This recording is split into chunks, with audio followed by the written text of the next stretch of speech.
In this episode, we're going to explore the powerful legacy left to his daughter by a loving father. We've explored this topic before, but it's so important that we're going to explore it again.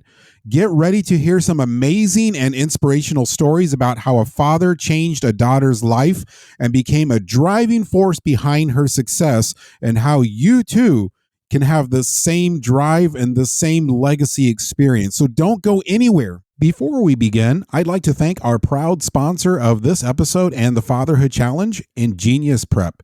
Ingenious Prep is the world's premier admissions consulting firm, proud to be officially recognized as the country's top college admissions consultants, helping students prepare for admissions to top schools through individualized educational programs that increase chances of admission by up to 10 times. Ingenious Prep students work with former admission officers to differentiate themselves from other competitive students in 3 areas colleges evaluate students: in academics, extracurricular activities, and personal characteristics. Just this past admission cycle, Ingenious Prep students have secured 110 offers from Ivy League schools, 268 offers from top 20 schools, and 904 offers from top 50 schools. Ingenious Prep student success lies within the fact that Ingenious Prep is an all-in-one consulting firm offering every service a family needs, whether it be test prep, tailored candidacy building mentorship, academic mentorships, the Leadership and Innovation Lab, soft skills courses, writing courses, and other customized programs to develop their application persona to the most effective and authentic extent to share with colleges. Just click on the link in the episode description to book a free strategy call with one of Ingenious Prep's college experts.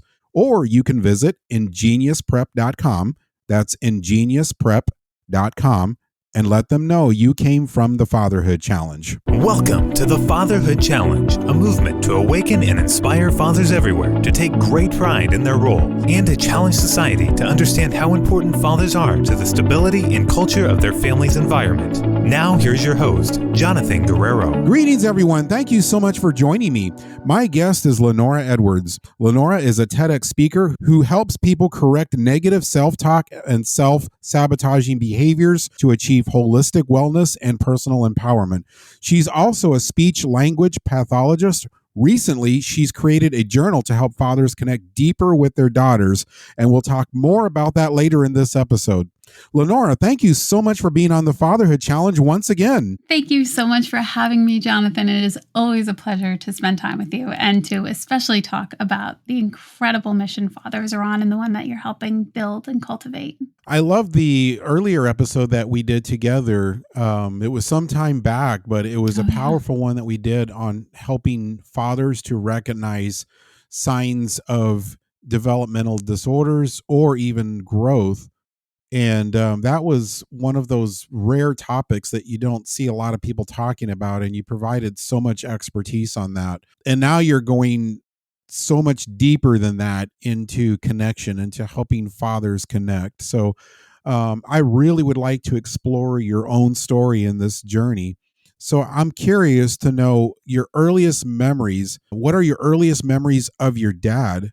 And why do you remember them so well? Oh, the earliest memories of my dad. He is, of which I'm very happy to report, still alive and well.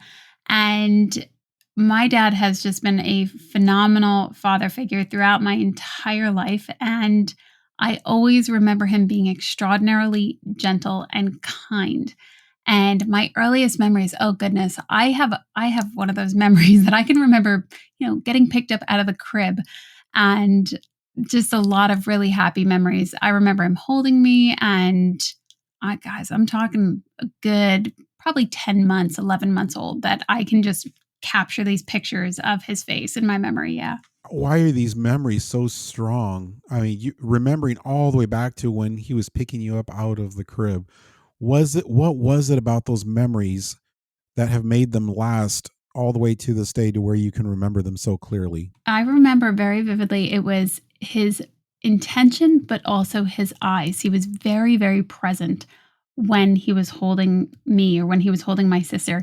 And that kind of energy, that kind of presence and being there in the moment, fully connected to the person that is quite literally in your arms, is so extraordinarily powerful. And it goes well beyond the surface of conversation of, oh, be nice to your children. It's a different level of being present. You're not thinking about all the 45 million things. You are completely present in that moment when you're holding your child. So whether you're feeding them or if you're rocking them or if he was talking to me, that is something that goes so viscerally to our DNA, to our genetic coding. That's why they become so powerful, because it's not, especially at that age, when we're that little, we don't hear words. We don't, we don't understand I love you. We feel everything. We can feel the intensity of that care and that protection. And I think that's why they are that much more vivid for me. What really stood out about what you just said was the eye contact. And that takes me back to an episode with Dr. Canfield. She came on and she has an entire ministry, an entire mission that is dedicated to the dad-daughter connection, making that deeper, giving dads the code, if you will, for that connection. Yeah. And it really, I mean, there's a lot of other things in there, but if you really want to boil it down to two things, the two things that she really hammered on most of the interview was one, eye contact, and two, for dads to drop their anger.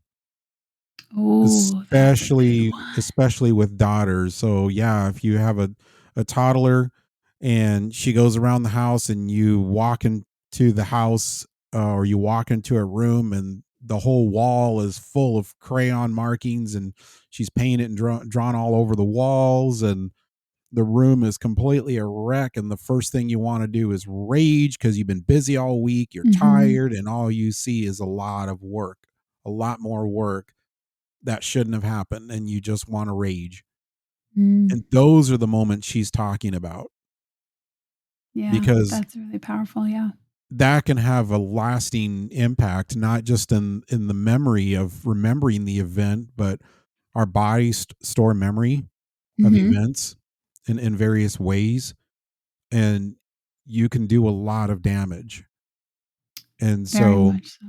if you have to walk away, do whatever it is, get away, but do not drop that anger on the spot. Deal with it some other way, in some way that has nothing to do with your daughter. One of the specialties that I have is a very deep understanding of memory and what happens in that moment. So for example, let's say somebody was wanting to lose their temper and that child is present.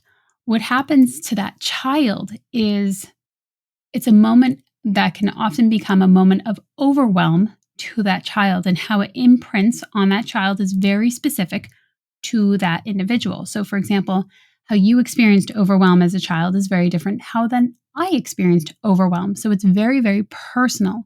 And when that happens in that moment, our nervous system quite literally captures the sound, the smell, the color, the feeling.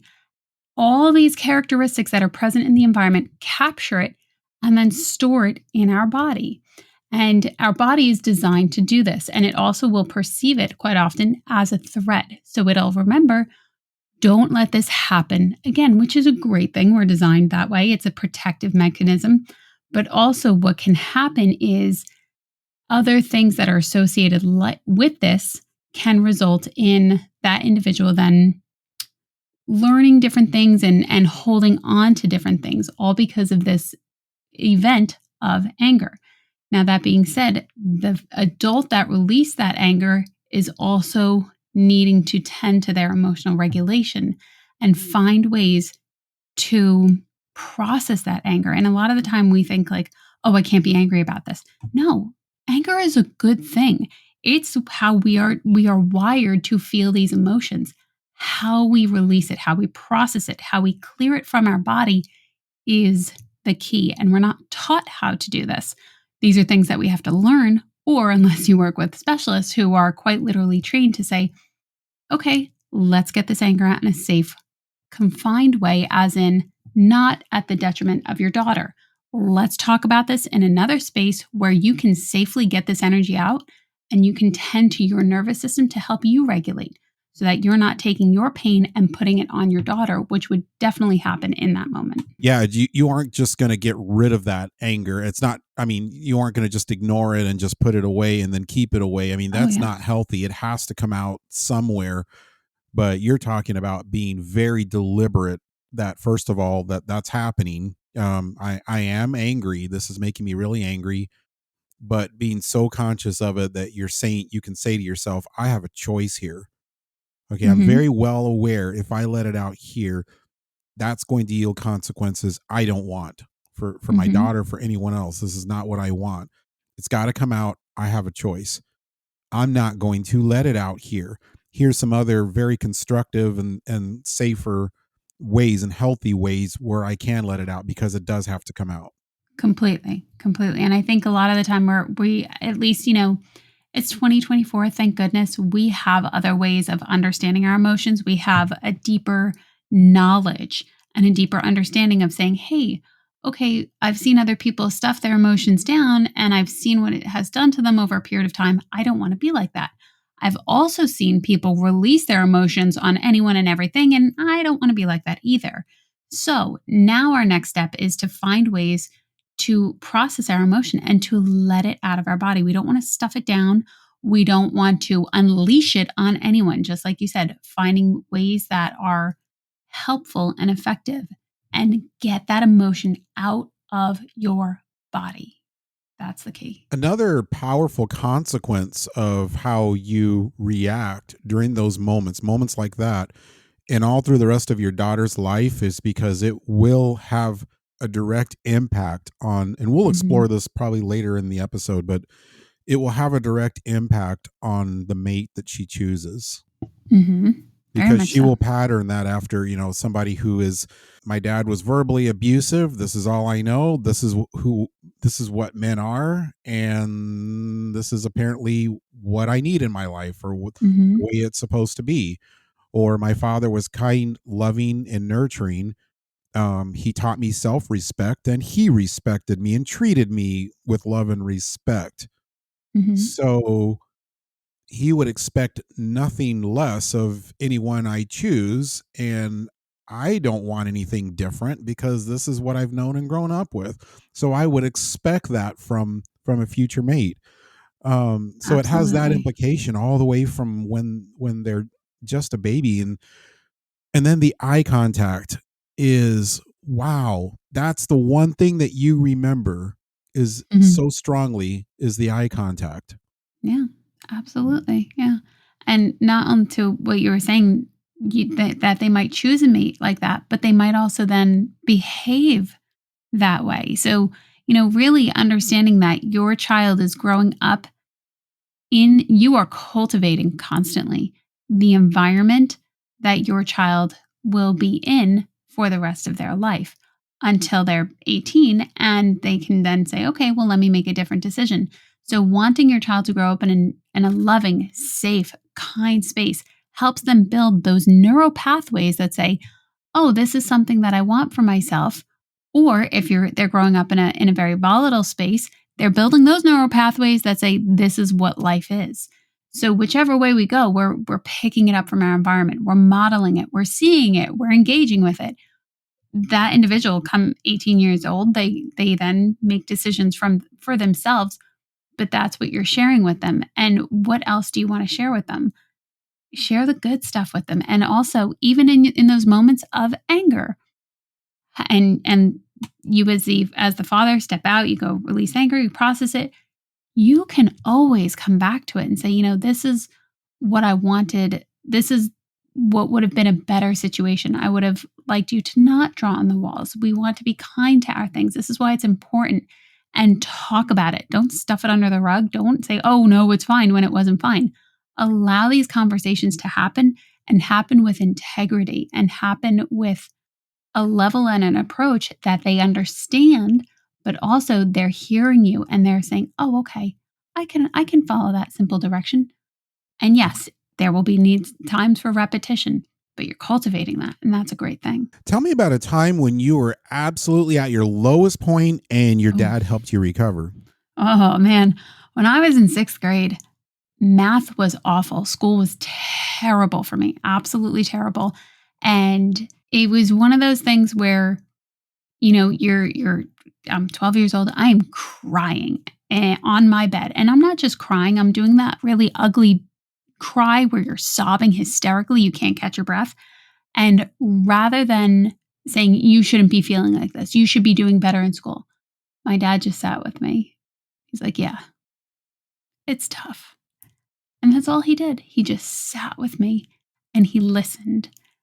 And that was a huge difference because there was quite literally a safe space made. There wasn't shame. There wasn't guilt. There wasn't, you need to be doing this. You need to be doing that. It was simply, I see you. It's okay. We'll figure it out. Somebody to sit with you in that kind of space, for lack of a better word, in that hole where you're feeling absolutely awful and you don't know what to do because you're only 12, having that kind of presence of somebody just sitting with you and holding your hand through it and going, it'll be okay. Huge, massively huge. There's what your dad did. There's so many things in what he did, but he entered your world empathetically. Now, the first thing we do when we see it, guys get really, most guys, not all, but a lot of guys get really uncomfortable around a woman crying or around a girl crying. We don't know what to do. And it becomes a very uncomfortable situation. So we go to immediately what we're comfortable doing, what we are wired to do, and that's fix, diagnose and fix. Yeah. And when we actually do that, yes, we will do that under the pretense that we're trying to help this other person, but in reality, it's to help ourselves. It's to make ourselves feel comfortable to the situation, to bring order to things. So the root purpose behind that action is ourselves. Yeah. So it's not because we mean for it to be a negative or punitive experience. It's because we don't know what to do and we need to feel useful. Yeah. And so here's your dad completely escaping that, and he's leaving his world, and maybe not even leaving it, but he's pulling his world into yours, emotionally and physically, both. And he's there with you, and he's just sitting there. He's not trying to solve the root cause of the problem. He's just listening. So we have eye contact, and we have dropping anger, and we have listening and emotional empathy. Does that sound about right? That sounds beautiful. Absolutely. And I agree with you. Men are wonderful, wonderful people, and they want to absolutely fix. And it's a very primal wiring that men are going, I want to fix. I want to be the solution. And it can be completely a challenge because you might not feel useful in that moment. And in that moment, allowing that space to say, okay, I'm just going to pause here. I'm just going to sit. I'm going to observe and I'm going to wait. And I might be a little uncomfortable as my daughter sits here and cries, or as my wife sits here and cries. I'm just going to wait.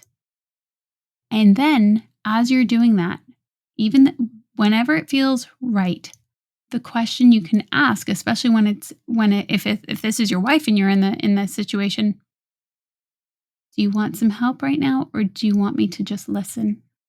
And say it with the tone and the sincerity of wanting to just simply be present with them will make a massive difference, a completely massive difference, because especially in your daughter might not have the solutions, but your wife might be thinking, I know what to do. I just need somebody to listen. And that's all I need right now. And when you can ask that question of which do you want, and you can ask it sincerely, you're holding that space, specifically in this case, for that female or for that person that you're with. And that's really what it is about, is creating that container of safety, not of shaming, not of guilting, just simply being present and allowing that person to be.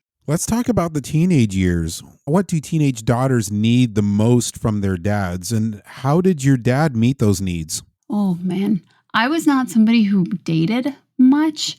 So for me, my dad and I would often, I babysat a lot from the age that I was 12 onwards. And a lot of my Saturday nights, I didn't really go out with friends. A lot of my Saturday nights I spent babysitting. And my Friday nights I spent often with my dad or if my mom was home. So my mom was a night nurse and she spent a lot of time, three days out of the week. She would be working at a hospital and then sometimes every other weekend or every 2 weekends, something like that. So when she wasn't home, me and my dad would spend time together and we would often bond over movies. And it was just something special that we did. We would go to the movie for, here's a really big throwback for everybody, the movie store. We would go and rent movies. We'd go to Blockbuster, whatever it was. And that was something that was really nice because it was always a happy time that we spent together.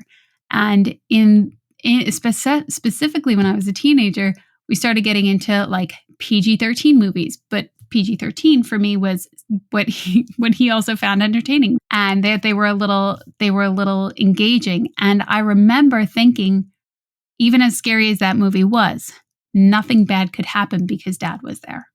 And it was just one of those things that really stood out in our way that we bonded, but also nothing bad could happen to me because Dad was there. So whether it was a happy memory or kind of that thing where you think, well, that's naive of you. Either way, I remember thinking nothing bad could happen because Dad's here. The big thing that I'm seeing or that I heard from that was time. It's that quality time. Once again, there was a space where your worlds were the same world, and you were just letting it go. You were just having a great time together, making a wonderful memory. That space and that time with him that you held was, in its essence, for you, it was safety. It was understood as safety. That time, that physical time with him, created this emotional connection. Very much so. Yeah, I love that. Now let's change gears a little bit. We're coming back to what we talked about earlier, or maybe just scratch the surface about, and that is how fathers influence their daughters' selection of a future mate. What role did your dad play in helping you choose a good husband? My dad and my mom would always say, the way your father treats me, my mom would say this, the way your father treats me, or my dad would say, the way I treat your mother should be how your husband treats you. And my father is incredibly kind and incredibly compassionate and very tending to. Do you need anything? Can I help you with anything? Very sincere. And I think that is a huge thing that we want to help people understand, that those are the types of people that as a woman, that's something that I value very much. My dad also has a phenomenal sense of humor and loves to laugh. And these are all qualities that my husband now has. And I've been married to my husband for, in 2 days, it'll be 14 years that we've been married. That's amazing. Congratulations. Thank you. So that's so the big thing there is modeling. So now before we were talking about time spent, and what I just heard was modeling. Modeling is the key there. Your mother set this benchmark expectation from her own experience, from her own marriage. So strong marriages also seem to be a powerful theme because that's what you grew up around. He was nurturing to his wife, and he was also nurturing to you. He was physically present. He was emotionally present. He purposefully put himself into the world of his wife and put himself into your world. Very And much so there was the eye contact, there was the self-control, the emotional control and regulation. And so all of these things form this model. And then you had this marriage model to look at, and then You had your own mother affirming it, and then you had your dad saying, this is what a future husband should be to you. Very much so. Very much so. And instead of just saying it, he went a step further and he modeled it. Yeah. The other thing that I think is very helpful, and it was very helpful to him, and I find it very helpful, especially when I work with my clients that are dads and husbands when I work with them one-on-one, allowing time for yourself. It is a wonderful thing to be of service to your children and to be of service to your wife.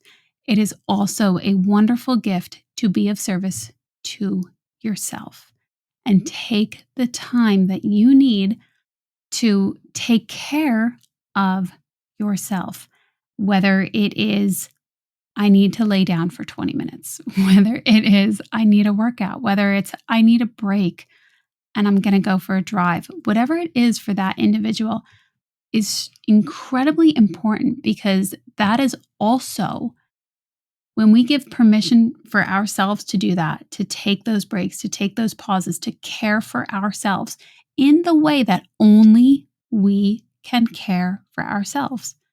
It allows us the permission to give other people to do the same, and that we can continue to support these people in our lives. And that one I find to be very overlooked, but absolutely pivotal in how people show up for other people. I've heard it said that being a father is a lifetime role.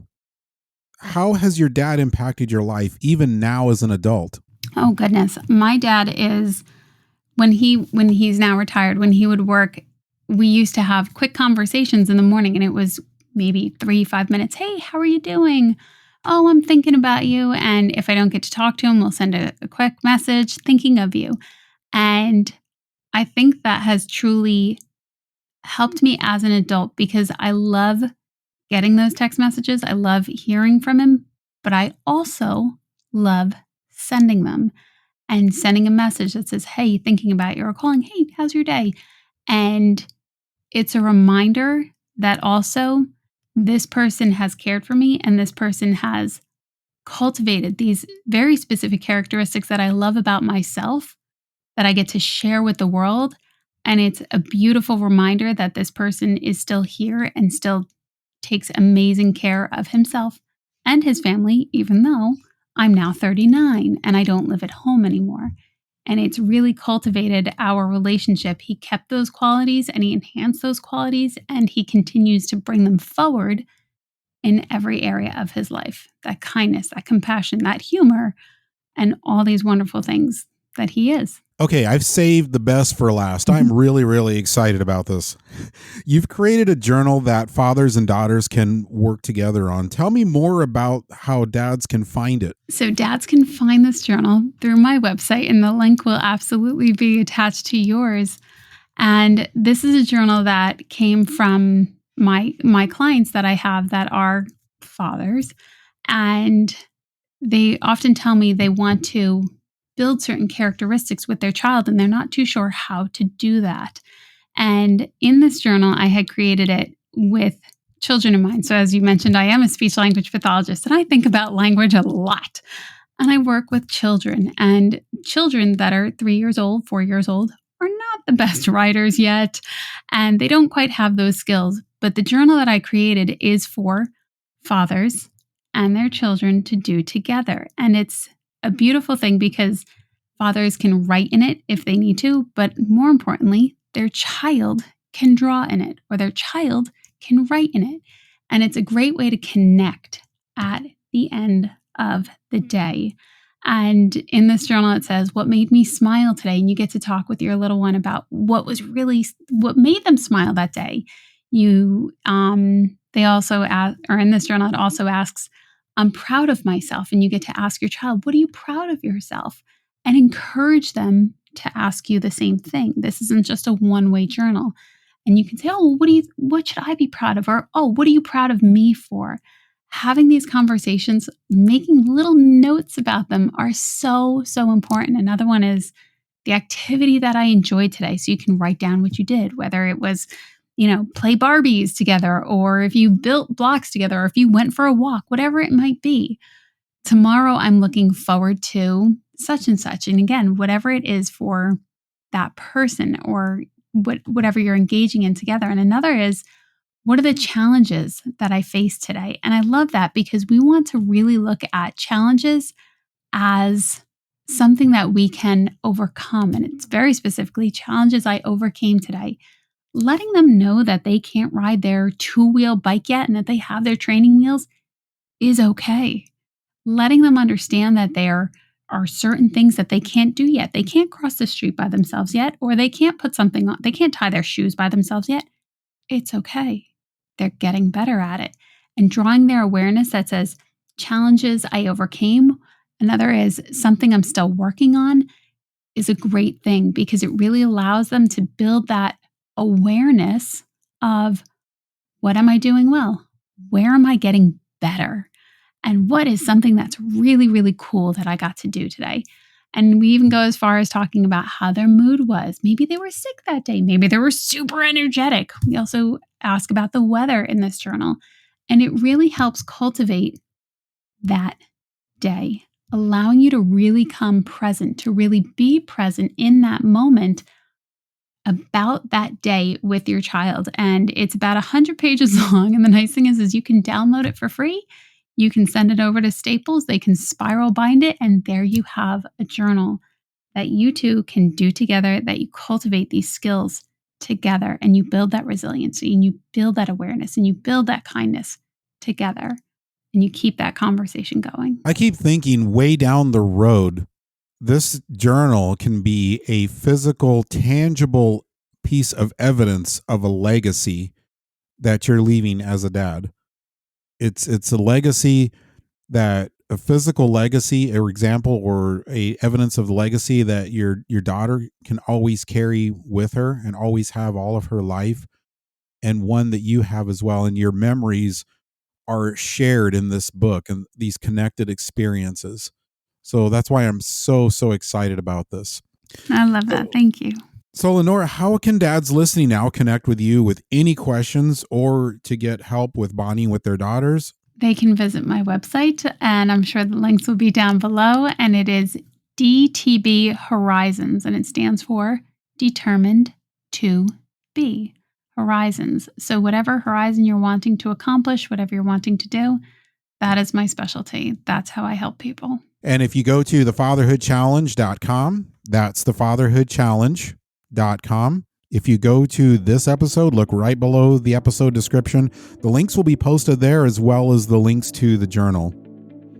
As we close, what is your challenge to dads listening now? My challenge to dads is to allow yourself and to give yourself permission to be present when you're with your daughters, when you're with your children. Allow yourself to be really, really present and to enjoy the moments, because one day, we all know things will change. Allow yourself to say, you know what? I was present there. I remember that time. That was a really cool time, because those are the moments that you are going to hold so dearly. Lenora, thank you so much for being on the Fatherhood Challenge. It's been an absolute honor having you back again. Thank you. Thank you so much for having me, Jonathan. It was great spending time with you as always. Thank you for listening to this episode of the Fatherhood Challenge. If you would like to contact us, listen to other episodes, find any resource mentioned in this program, or find out more information about the Fatherhood Challenge, please visit thefatherhoodchallenge.com. That's thefatherhoodchallenge.com. I'd like to pause and thank our proud sponsor of the Fatherhood Challenge, Zencastr. If you've thought about podcasting before and realized that you need a lot of different tools and services, those days are over.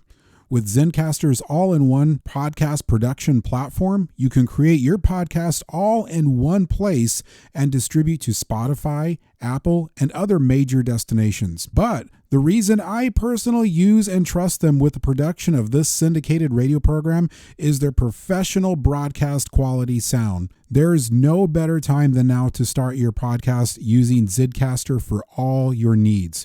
Go to zencastr.com/pricing and use my code FATHERHOOD, and you'll get 30% off your first month of any Zencastr paid plan. I want you to have the same easy experiences I do for all my podcasting and content needs. It's time to share your story.